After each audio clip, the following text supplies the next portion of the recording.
बिस्मिल्लाहिर्रहमानिर्रहीम। अस्सलाम वालेकुम dear students, this is mister Liaquat, MPhil subject physics, new बिकनोस group of schools and colleges Arifwala. Dear students, हमारा आज का लेक्चर जो है उसमें हम डिस्कस करेंगे कि बॉल एंड बॉल सिस्टम जो है किस तरह से वो सिंपल हार्मोनिक मोशन की एक एग्जाम्पल है।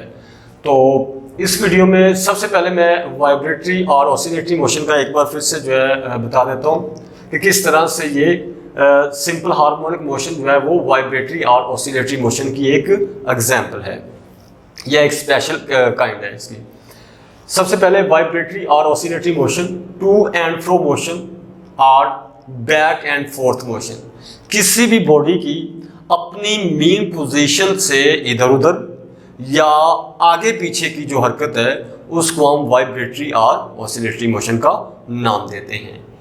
इसी तरह से आपके पास सिंपल हार्मोनिक मोशन जो है वो a special kind of oscillatory motion के वाइब्रेटरी और ऑसिलेटरी मोशन की एक ख़ास किस्म हमारे पास सिंपल हार्मोनिक मोशन कहलाती है।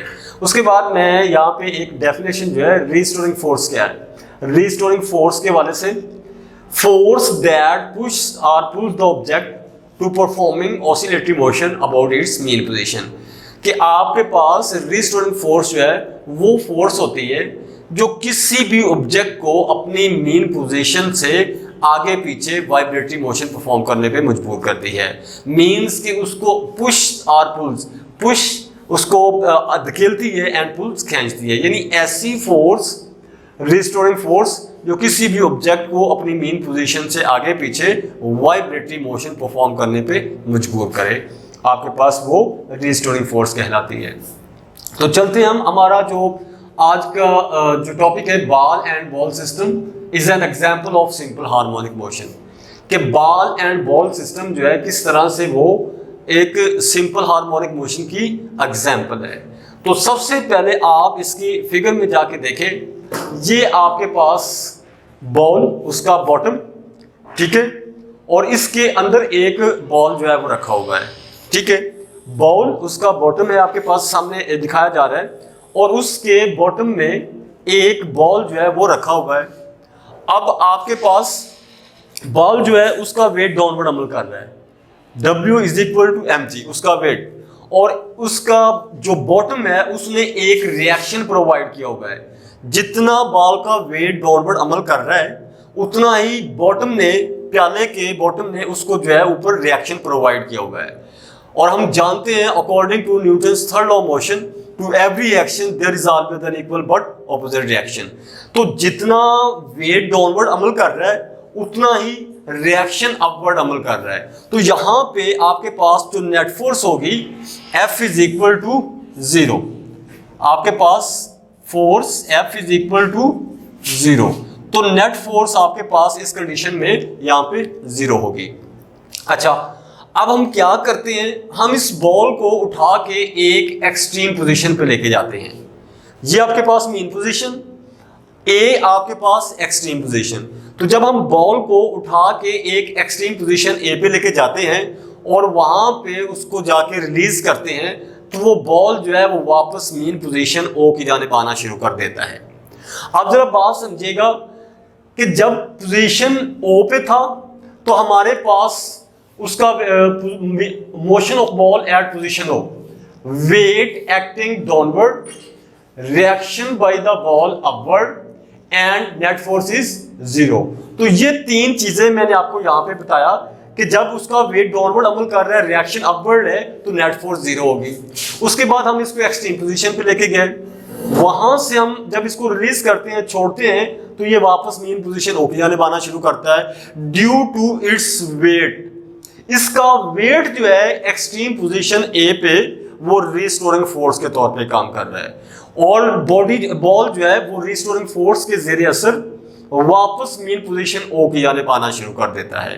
अब क्या इफेक्ट होगा इसका, motion of ball from position A to O, कि जब हम ओ से वापस मेन पोजीशन ओ की जानिब आ रहा है बॉल, तो फिर क्या इफेक्ट होगा, speed increases, restoring force decreases. तो जो इफेक्ट होता है यहाँ पे वो ये है कि बॉडी पोजीशन ए से जब मेन पोजीशन ओ की जानिब आ रहा होता है तो जो उसकी रिस्टोरिंग फोर्स होती है जो कि एक्सट्रीम पोजीशन ए पे मैक्सिमम होती है वो कम होना शुरू हो जाती है, रिस्टोरिंग फोर्स डिक्रीज हो रही होती है और जो उसकी स्पीड है वो बढ़ती जाती है।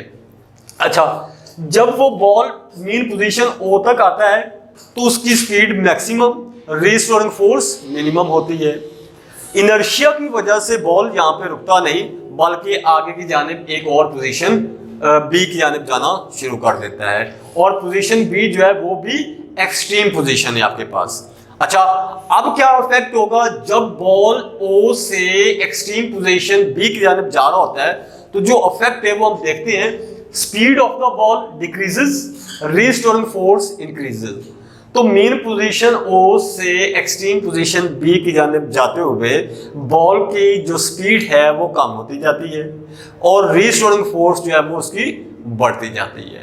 जब पॉइंट बी पे पहुंचता है, एक्सट्रीम पोजीशन बी पे पहुंचता है बॉल, तो वहां पे वो एक लम्हे के लिए रुकता है और फिर ड्यू टू रिस्टोरिंग फोर्स वापस मेन पोजीशन ओ की जानिब आना शुरू कर देता है। रिस्टोरिंग फोर्स वो फोर्स है जो दोनों एक्सट्रीम पोजीशन ए और बी पे उस बॉडी को मजबूर करती है वापस मेन पोजीशन पे जाने के लिए। अच्छा, पोजीशन बी से वापस मेन पोजीशन ओ की जानिब बॉल जो है आना शुरू कर देता है। फिर वही बात कि बी से जब वो ओ की जानिब आ रहा है तो उसकी स्पीड बढ़ती जाती है, उसकी रिस्टोरिंग फोर्स जो है वो कम होती जाती है। जब वो पोजीशन ओ पे आता है तो उसकी जो स्पीड होती है वो मैक्सिमम होती है। ड्यू टू इनर्शिया बॉल यहाँ पे रुकता नहीं बल्कि आगे एक और एक्सट्रीम पोजीशन ए की जानिब जाना शुरू कर देता है।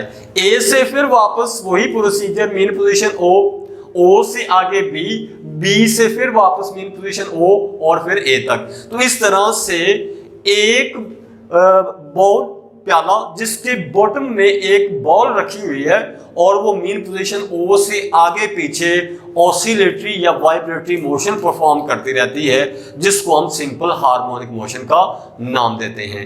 और ये तब तक मोशन जारी रहती है जब तक उस बॉल की तमाम जो एनर्जी है वो फ्रिक्शन की वजह से यूज्ड अप नहीं हो जाती। मीन्स के ये जब बॉटम के साथ यहाँ पे इसकी मूवमेंट हो रही है, इस मोशन के दौरान जो है उसकी कुछ जो उसकी सरफेस है बॉल की वहां से फोर्स ऑफ फ्रिक्शन जो है वो भी अमल कर रही है जो कंटिन्यूसली उसकी मोशन को रिड्यूस कर रही है। तो ये आपके पास जो टॉपिक था वो ball and ball system which is an example of simple harmonic motion.